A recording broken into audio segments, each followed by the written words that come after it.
오늘은 42장 1절부터 형제들의 죄를 받는 요셉이라는 주제로 계속해서 강론해 드리려고 합니다. 주제 자체가 형들의 죄를 받는 요셉도 나아져 있지만은요, 신경을 보게 되어지면은 요셉이 형들을 시험하는 장면이 더 진하게 퍼져 있습니다. 시험하는 이유는 죄를 깨닫게 하기 위한 내용인데요.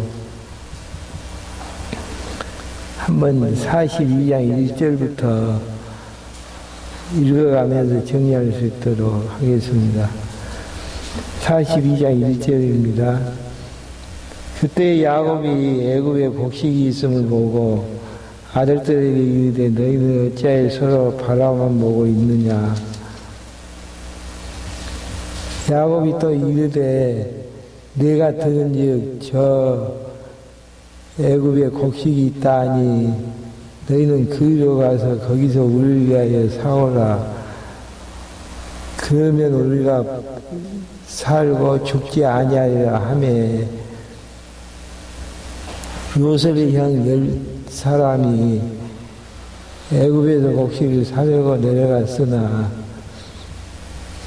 야곱이 요셉의 아우 베냐민은 그 형들과 함께 보내지 아니하였으니 이는 그의 생각에 재난이 그에게 미칠까 두려워함이었더라. 이스라엘의 아들들이 양식을 사러 간 자 중에 있었으니 가나안 땅에 기근이 있음이니라. 지난 시간에요, 요셉이 총리 대신이 되어져서 꿈을 해몽한 데서 총리 대신이 되어졌었는데 바로가 꾼 꿈의 이야기는요, 7년 동안 풍년이 들고 7년 동안 흉년이 들 것을 하나님께서 바로의 꿈을 통해서 미리 보여주셨습니다.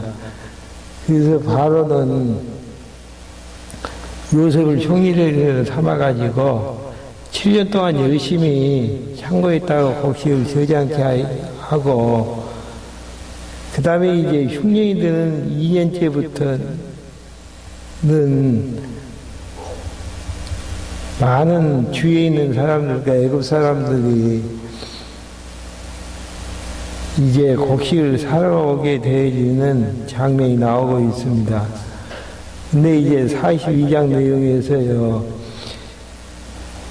야곱과 이제 11명의 아들이 살고 있는데, 가나안 땅에도 기근이 드니까 곡식을 사러 보내는 내용이 이제 5절까지 나오고 있습니다.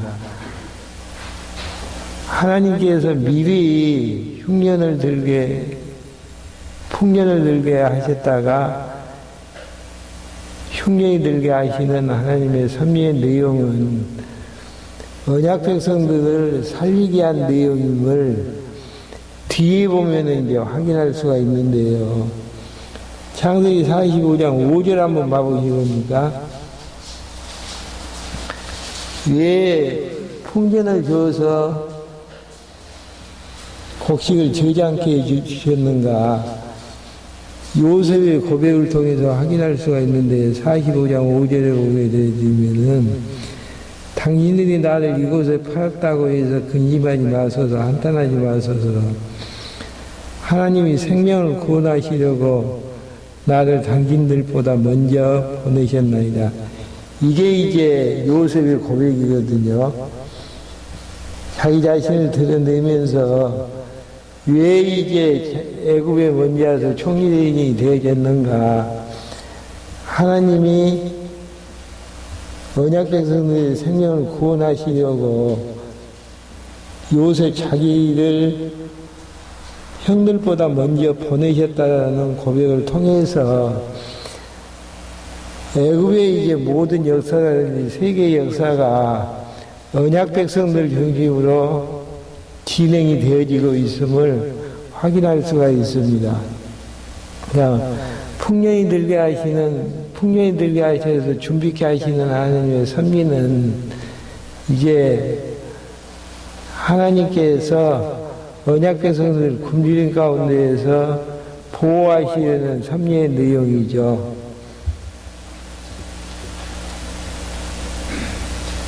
그 다음에 이제 6절부터 7절까지 내용은요, 요셉이 곡식을 사러 간 형들을 시험하려고 옥에 가두는 내용이 나오고 있습니다. 때 요셉이 나라의 총리로서 그 땅 모든 백성에게 곡식을 팔더니 요셉의 형들이 와서 그 앞에 땅에 엎드려 절하매 요셉이 보고 형들인 줄 아나 모른 채 하고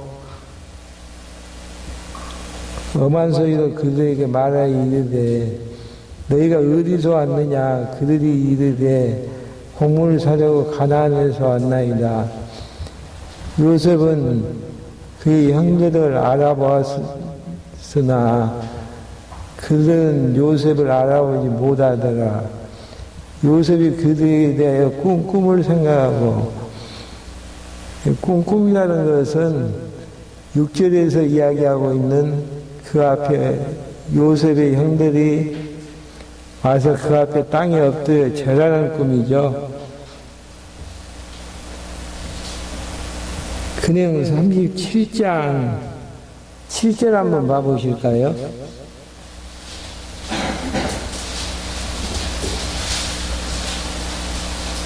창세기 37장 7절.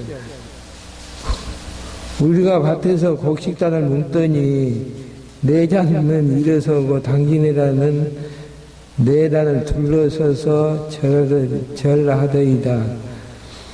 그 형들이 그에게 이르되 내가 참으로 우리의 왕이 되겠느냐 참으로 우리를 다스리겠느냐 하고 그 꿈과 그 말로 말미암아 그를 더욱 미워하더니 이는 요셉이 17살 때 대했던 일들이거든요.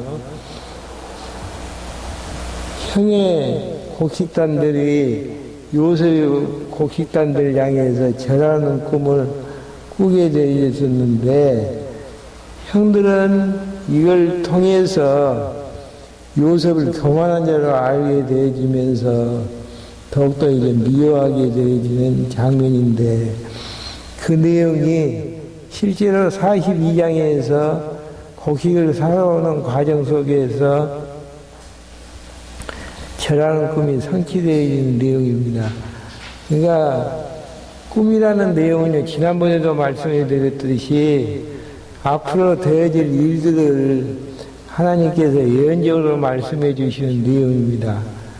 어떤 역사 속에 봐도 하나님이 하셨다라는 이야기는 나오지 않는데 성경만이 하나님이 하셨다라는 증거를 어떻게 근거를 삼으시는가, 미리 일들이 일어나기 전에 예언해 주시고 예언들의 역사를 섭리해 주시는 이러한 이제 내용들을 통해서 하나님이 진짜 살아계신 여호와 되심을 알게 해주시려는 섭리의 내용으로 예언하고 예언들을 성취해 주시는데, 곡식단이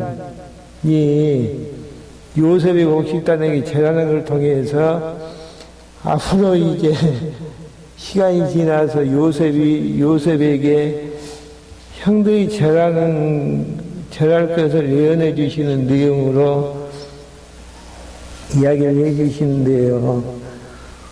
이 절하는 내용이 42장 6절에 나와져 있고요. 뒤에 43장 26절에도 보면 나와져 있습니다. 땅에 엎드려 절하는 형들을 요셉이 반갑게 대하는 게 아니고 이제 모른 척 하면서 정탐꾼으로 몰게 되어지는 내용이 이제 뒤에 나아지죠. 9절 내용입니다. 요셉이 그들에게 대하여 꿈을 생각하고 그들에게 이르되 너희는 정탐꾼들이라 이 나라의 틈을 엿보려고 왔느니라. 그들이 그에게 이르되 주여 아니니이다. 당신의 종들은 곡물을 사러 왔나이다. 우리는 다 한 사람의 아들로서 확실한 자들이니 당신의 종들은 정탐꾼이 아니니이다. 요셉이 그들에게 이르되 아니라 너희가 이 나라의 틈을 엿보려고 왔느니라. 그들이 이르되 당신의 종 우리들은 12 형제로서 가나안 땅의 한 사람의 아들들이라. 막내 아들은 오늘 아버지와 함께 있고 또 하나는 없어졌나이다. 요셉이 그들에게 이르되 내가 너희에게 이르기를 너희는 정탐꾼들이라 한 말이 이것이라. 너희는 이같이 하여 너희가 진실함을 증명할 것이니라. 바로의 생명으로 맹세하노니 너희 막내 아우가 여기 오지 아니하면 너희가 여기서 나가지 못하리라. 너희 중에 하나를 보내어 너희 아우를 데려오게 하고 너희는 같이 여기 있어라. 내가 너희의 말을 시험하여 너희 중에 진실이 있는지를 보리라. 바로의 생명으로 맹세하노니 그렇지 아니하면 너희는 과연 정탐꾼이라 하고 그들 다 함께 3일을 가두었더라. 3일 동안을 가두어주면서 정탐꾼이 아닌 것을 증명하기 위해서는 집에 있는 막둥이 막내 동생을 데려오라는 이야기죠. 시험을 통해서 시험을 요셉이 이제 자기 형들인 줄 알면서도 이렇게 시험하는 것은 가나안 땅에서 이제 애굽 땅으로 이거해서 400년을 함께 살아야 될 형제들이기 때문에 그들이 이제 범죄 가운데 숨겨져 있는 마음속에 숨겨져 있는 요셉을 장사꾼에게 팔았던 그 죄를 깨닫게 하기 위한 섭리의 내용이 담겨져 있습니다. 그러니까 42장, 43장 내용을 보면요, 계속 여러 가지 다각도적인 시험이 베풀어지는데요. 아픔과 고통을 통해서 죄인인 것을 토해냈고 요셉이 용서하려는 내용이 담겨져 있습니다. 그러니까 우리에게 어려움이 닥칠 때에는 두 가지 중에 한 가지죠. 첫째, 징계 차원이든지 시련이든지. 시련이라는 이야기는 죄가 없는데도 어려움을 당하는 부분들이고요. 징계는 사랑의 책찍으로서 하나님께서 죄를 깨닫게 하기 위한 내용입니다. 징계는 아픈 것은 사실이지만은 우리의 신앙의 유익으로 봤을 때에는 가장 필요한 내용들이죠. 징계의 유익에 대해서 한번 찾아볼까요? 히브리서 12장 6절을 한번 봐보시겠습니다. 히브리서 12장 6절. 징계라는 내용은 죄를 깨닫게 하기 위한 사랑의 책찍인데요. 히브리서 12장 6절에 보게 되면 주께서 그 사랑한 자를 징계하시고 그가 받으시는 아들마다 책찍질 하심이라 하였으니 너희가 참으면 징계를 받게 합니다. 하나님의 아들과 같이 너희들 대우하시나니 어찌 아버지가 징계하지 않는 아들이 있으리요. 징계는 다 받는 것이거늘 너희가 없으면 사생자여 친아들이 아니니라. 죄를 지었을 때에 깨닫고 돌이키기 위해서 하나님께서 사랑의 책찍을 가하는 것은 참 아들이기 때문에 그런다라는 이야기죠. 9절 또 우리 육신의 아버지가 우리를 징계하여도 공경하거늘 하물며 모든 영의 아버지께 더욱 복종하여 살려야 하지 않겠느냐. 그는 잠시 자기의 뜻대로 우리를 징계하거니와 오직 하나님은 우리에게 유익을 위하여 그의 거룩하심에 참여하게 하시느니라. 왜 이제 죄를 지었을 때에 시험을 통해서 깨닫게 하고 아픔을 줘서 깨닫게 하시는가? 우리에게 유익을 위해서 그러는데요. 거룩하심에 참여하기 이야기인데 11절 무릇 징계가 당시에는 즐거워 보이지 않고 슬퍼 보이나 후에는 그로 말미암아 연단받는 자들은 의와 평강의 열매를 맺느니라. 이렇게 이제 아픈 사랑의 책식을 통해서 아름다운 의와 평강의 열매를 맺게 하시려는 하나님의 섭리의 내용 중에 한 가지가 징계이기 때문에 징계는 반드시 필요한 것이고요. 시련의 아름다움을 한번 봐볼까요? 베드로전서 2장 19절 한번 봐보시겠습니다. 죄도 짓지도 않았는데 하나님께서 아픔을 주시고 힘들게 하시는 시련 부분, 베드로전서 2장 19절 보시면은 부당하게 고난받아도 하나님을 생각함으로 슬픔을 참으면 이는 아름다우나 죄가 있어도 매를 맞고 참으면 무슨 칭찬이 있으리요. 징계는 이론적으로는 좋은 거라고 생각을 하지만은 칭찬 부분에서는 아니다는 이야기죠. 죄가 있어 매를 맞고 참으면 무슨 칭찬이 있으리요. 그러나 선을 행함으로 고난을 받고 참으면 이는 하나님 앞에서 아름다움이다. 시련하고 징계하고 어떤 것이 아름답다는 이야기입니까? 시련이 더 아름답다는 이야기죠. 다시 한번 봐보세요. 죄가 있어도 매를 맞고 참으면 무슨 칭찬이 있으리요. 그러나 선을 행함으로 고난을 받고 참으면 이는 하나님 앞에서 아름다움이다.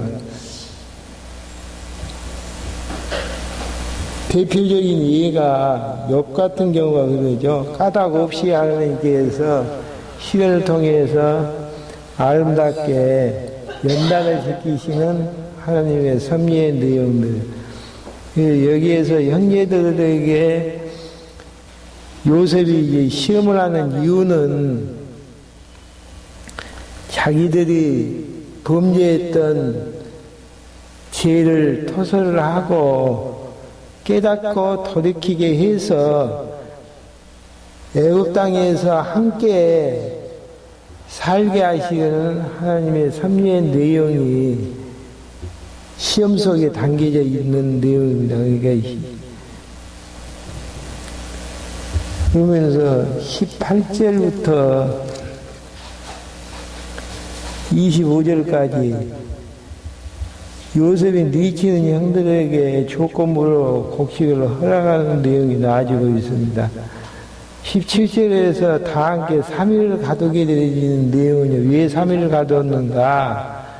3일 동안 옥중에 있으면서 왜 하나님께서 이렇게 하셨는가를 깨닫게 하기 위한 하나님의 섭리의 내용이 3일의 기간이죠. 그러면 사흘 만에 요셉이 그들에게 이르되 나는 하나님을 경외하노니 너희는 이같이 하여 생명을 보존하라. 너희가 확실한 자이면 너희 형제 중 한 사람만 오게 같이 있게 하고 너희는 곡식을 가지고 와서 너희 집안에 금주를 구하고 막내 아우를 내게로 데리고 오라. 그러면 너희 말이 진실함이 되고 너희가 죽지 아니하리라 하니 그들이 그대로 하니라. 19절 내용에서 야곱과 야곱의 가족들이 굶주려서 죽지 않아야 될 이유가 어디가 있습니까? 하나님께서 언약했던 야곱의 언약했던 3대 언약 첫 번째 내용이 무슨 내용입니까? 한번 봐보세요. 창세기 35장 11절 한번 봐보시죠. 진짜 야곱에게 3대 언약이 계승이 되어졌는지 창세기 35장 11절 하나님이 그에게 이르시되 나는 전능한 하나님이라 생육하며 번성하라. 첫 번째 약속이죠. 한 백성과 백성들의 총회가 내게서 나오고 왕들이 내 허리에서 나오리라. 통치 언약이죠. 두 번째. 세 번째 12절 내가 아브라함과 이삭에게 준 땅을 내게 주고 그 땅이 어떤 땅이죠? 가나안 땅이죠. 내가 내 후손들에게도 그 땅을 주리라. 이 3대 언약이 이루어지기 위해서는 3대 언약을 계승하는 야곱과 야곱의 가족들이 굶주림 때문에 죽어서는 아니 되잖아요. 그래서 하나님께서는 생육하고 번성케 해서 통치 언약을 주시고 가나안 땅을 주신다는 약속을 이루어 주시기 위해서 굶주리지 않게 하시는 하나님의 섭리의 내용입니다. 하나님께서 우리 편에서 역사를 섭리하시는 이유 중에 한 가지가 언약 자손인 예수 그리스도 안에 있기 때문이라는 사실들이죠. 20절 너희 막내아기 너희를 데려오고 이건 시험하려고 하는 이제 시험의 과정 속에서 되어지는 이야기죠. 오라 그러면 너희 말이 진실함이 되고 너희가 죽지 아니하리라 하니 그대로 아니니라. 그들이 서로 말하되 우리가 아우의 일로 말미암아 범죄했도다. 이렇게 이제 시험을 이제 한 명만 갇히고 막내하고 베냐민을 데리고 오라고 했을 때에 형들의 입에서 나아지는 내용이죠. 그들이 서로 말하되 우리가 아우의 일로 말미암아 범죄했도다. 그가 우리에게 액을 할 때에 그 마음의 괴로움을 보고도 듣지 아니하였으므로 이 괴로움이 우리에게 임하였도다. 누벤이 그들에게 대답하여 이르되 내가 너희에게 그 아이에 대하여 죄를 짓지 말라고 하지 아니하였느냐. 그래도 너희가 듣지 아니하였거니와 그러므로 그의 핏값을 치르게 되었도다 하니 그들 사이에 통역이 서였으므로 그들은 요셉이 듣는 줄 알지 못하였더라. 당연한 이야기죠. 요셉이 그를 떠나 울고 다시 돌아와 그가 말하다가 그들 중에서 시몬을 끌어내어 그들의 눈앞에 결박하고 명하의 공을 그들에 채우게 하고 각 사람의 돈은 그 자리에 더 넣게 하고 또 그 양식을 그들에게 주게 하니 그대로 행하였더라. 시몬 넷째 아들이죠. 두 번째 영만 갇히게 만들고 베냐민 데리고 오면은 정탐꾼이 아닌 줄을 증명한 걸로 알겠다는 내용을 이야기를 하면서 25절에서 곡식값으로 가지고 온 돈을 다시 자료에다가 다 챙겨 이어주는 내용이 나오고 있습니다. 시험을 계속 하는 내용들이죠. 28절부터 26절부터 38절까지 내용은요. 야곱이 아들들의 복을 듣고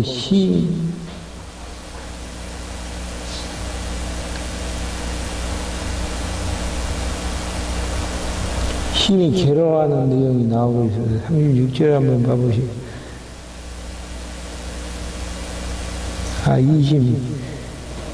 26절입니다.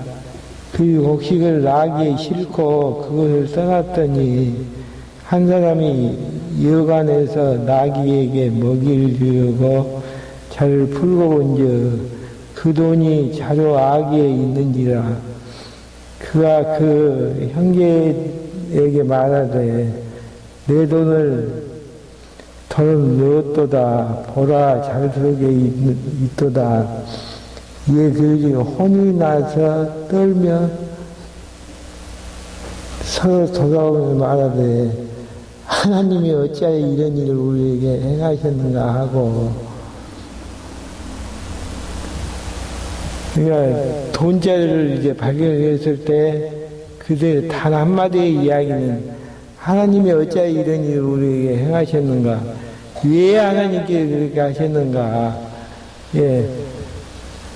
우리가 이제 이 세상을 살아나가면서 여러 가지 다양한 역사의 삼위의 틈바구니 속에서 살아나가는데요.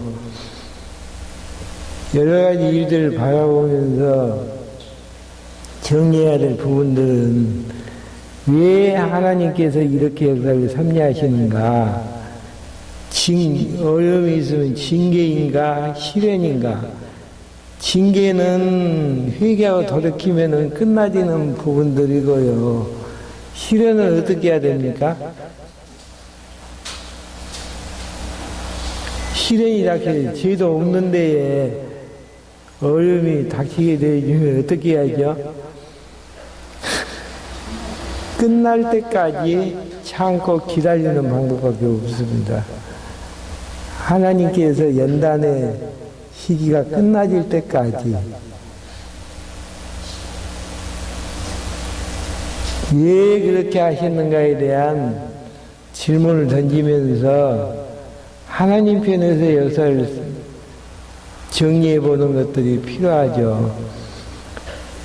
그들이 가나안 땅으로 돌아와 그들의 아버지 야곱에게 이르러 그들이 당한 일을 자세히 알려 하되 그 땅의 주인인 그 사람이 엄하게 우리에게 말씀하고 우리 그 땅에 대한 정상권으로 여기기로 우리가 그에게 이르되 너희는 확실한 자들이요 우리는 확실한 자들이요 정탐꾼이 아니니이다. 우리는 한 아버지의 아들 12형제로서 하나는 없어지고 막내는 오늘 우리 아버지와 함께 가나안 땅에 있나이다 했더니 그 땅의 주인인 그 사람이 우리에게 이르되 내가 이같이 하여 너희가 확실한 자임을 알리니 정답이 아님을 증거를 가지고 오라는 이야기인데요. 너희 형제 중 하나를 내게 두고 양식을 가지고 와서 너희 집안에 굶주림을 구하고 너희 막내 아우를 내게로 데려오라. 그러면 너희가 정탐꾼이 아니오 확실한 자임을 내가 알고 너희 형제를 너희에게 돌리리니 내가 이 나라에서 무역을 하리이다 하고 베냐민만 데리고 오면은 정탐꾼이 아닌 것이 확실한 것이고 더불어서 애굽하고 무역을 할 수 있도록 하겠다는 이야기죠. 근데 문제는 각 자를 섞어본 각 사람의 돈뭉치가 그 자료 속에서 있는지라 그들과 그 아버지가 돈뭉치를 보고 다 두려워하더니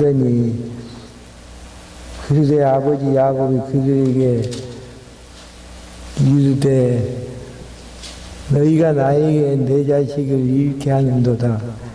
요셉도 없어졌고 시몬도 없어졌거늘 베냐민을 또 빼앗아 가고자 하니 이는 다 나를 해롭게 함이로다. 야곱이 이제 그 소식을 듣고 걱정거림 속에서 가장 사랑했던 요셉도 없는데 시몬까지 없어졌고 베냐민까지 이제 빼앗기려고 하는 그런 이제 조짐이 있어서 불안해하는 모습들이 있습니다. 이러한 야곱의 이제 신앙은 하나님에 대한 신뢰가 없는 데서 그러는 것이죠. 하나님께서 자기에게 3대 언약을 세워주셨고 베델에서도 20년 베델의 약속을 20년 동안 함께 해주셨음을 알게 해주셨다는 이야기입니다. 근데 그것을 이제 잊어버리는 데서 신앙에서 가장 무서운 암적인 존재 한 가지는 뭐냐면요. 하나님이 과거에 섭리하셨던 내용들을 잊어버리고 살아나가는 데에서 무슨 일들이 닥치게 되어지면은 불안할 수밖에 없고요. 걱정근심 속에서 살 수밖에 없다라는 이야기입니다. 하나님이 하시는 일을 어느 누구도 막을 수가 없고요.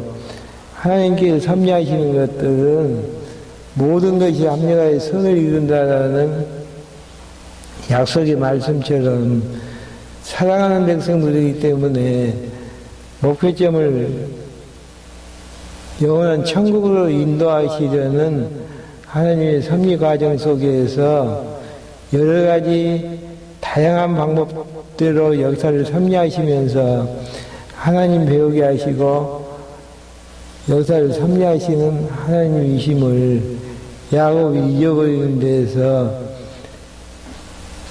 이제 자식을 다 잃게 생겼다라고 희롭게 한다라고 남은 자식들에게 투정하는 내용입니다. 이렇게 이제 했을 때 누벤이 37절부터 이야기를 하죠. 누벤이 그의 아버지께 말하여 이르되 내가 그를 아버지께로 데리고 오지 아니하거든 이 두 아들 죽이소서 내 두 아들 죽이소서 그를 내 손에 맡기소서 내가 그를 아버지께로 데리고 돌아오리이다.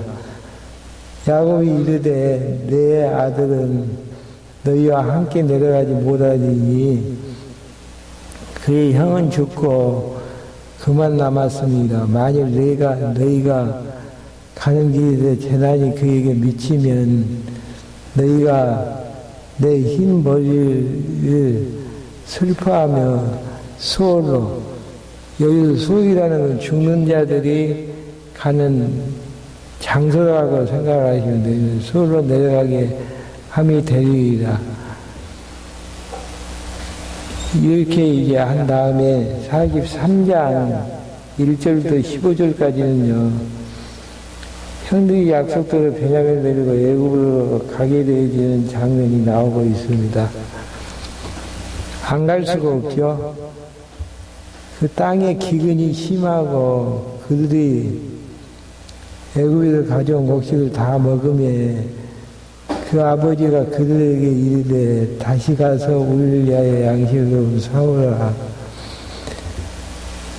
유다가 아버지에게 말하여 이르되 그 사람이 우리에게 엄히 경고하고 하여 이르되 너희 아우와 너희가 함께 오지 아니하면 너희가 내 얼굴을 보지 못하리라 하니 아버지께서 우리 아우를 우리와 함께 보내시면 우리가 내려가서 아버지를 위하여 양식을 사려니와 아버지께서 만일 그를 보내지 아니하시면 우리는 내려가지 아니하리니 그 사람이 우리에게 말하기를 너희 아우가 너희와 함께 오지 아니하면 너희가 내 얼굴을 보지 못하리라 하였습니다.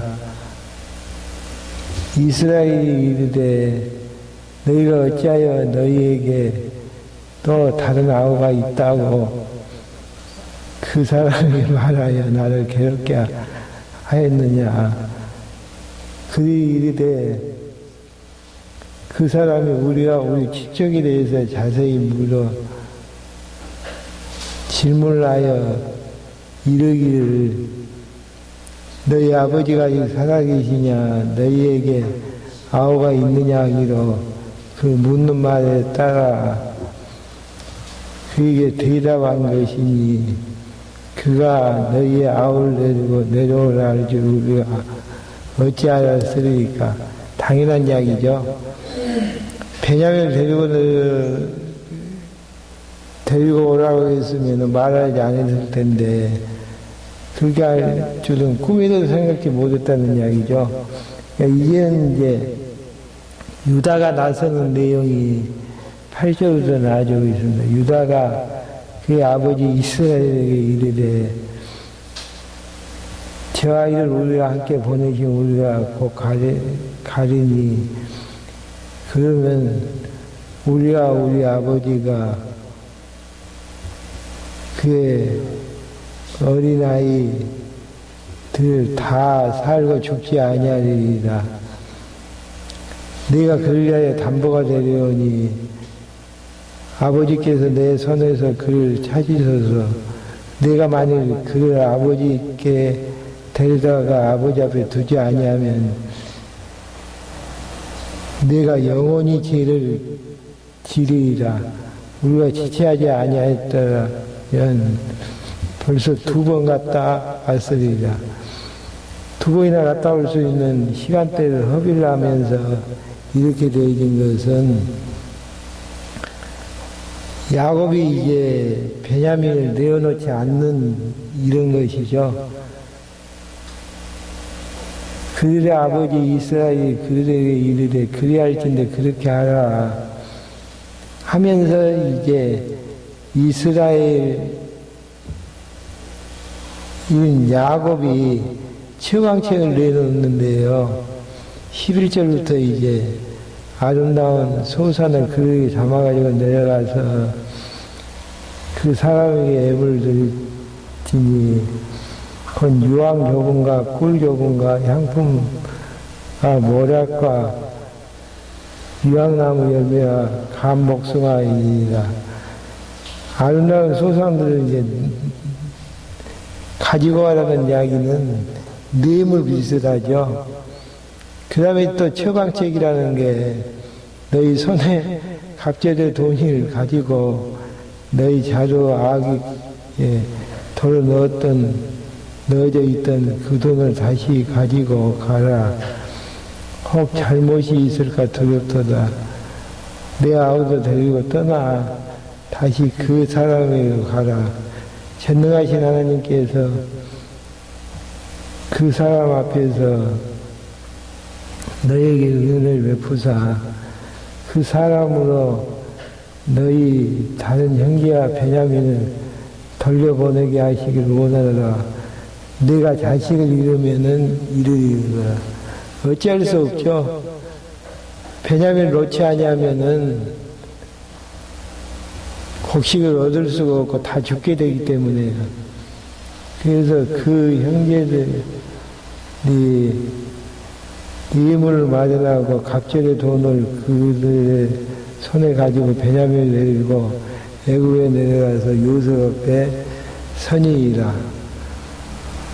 이렇게 이제 야곱 자신은 자기 나름대로 이제 방법대로 예물을 준비를 하고 여러 가지 것들을 준비를 하면서 마지막에 14절에서 하나님께서 함께 해주신다는 이러한 이제 의지의 약속을 의지를 하면서 자식을 잃게 되면 일이라 하면서 자식들에게 이제 곡식을 가지고 올 것을 당부하면서 보내는 내용입니다. 다음 시간에 계속해서 이제 그렇게 이제 요셉 앞에 섰을 때 요셉이 어떻게 나아가는가 또 이제 시험을 주는 내용이거든요. 계속 죄를 깨닫게 하기 위한 왜 이제 죄를 깨닫게 하기 위한 시험들이 계속 진행이 되는가.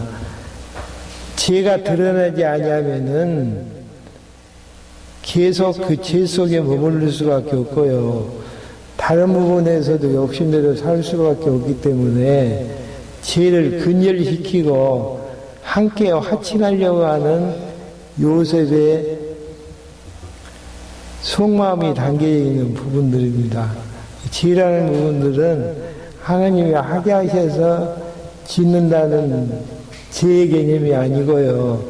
철저하게 악의 근원들이 파헤쳐지지 아니하면은 하나님의 교회로서 아름답게 세워지지 못한다는 사실을 기억을 하시면서 어떻게 요셉이 시험을 계속해 주는가를 한번 다음 시간에 확인할 수 있도록 하겠습니다. 기도하시겠습니다.